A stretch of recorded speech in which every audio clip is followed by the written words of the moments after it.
You guys, I'm at the beach today. Sorry if it's like too windy to hear me. I'm gonna get a lavalier mic for like adventures.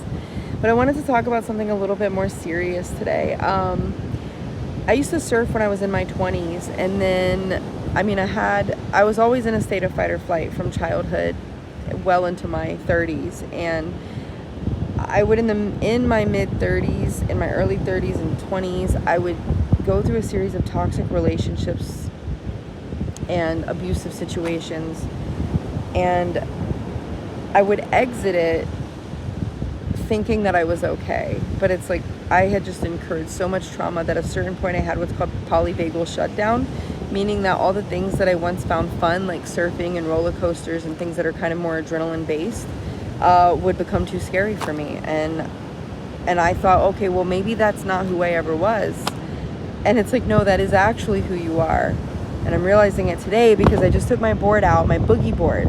Y'all call them body boards now. They were called boogie boards when I was a kid.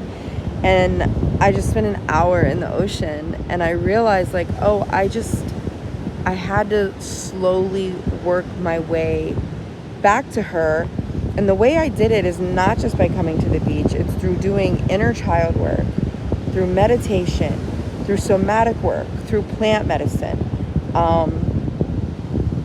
through what else have I used?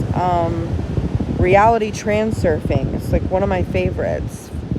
Witchcraft, exposure therapy, like just so many things that you can do. And it's like my surfboard's in the car right now, and I'm not rushing to come back to it, because that's part of somatic work, is to recognize that, like, it just takes time.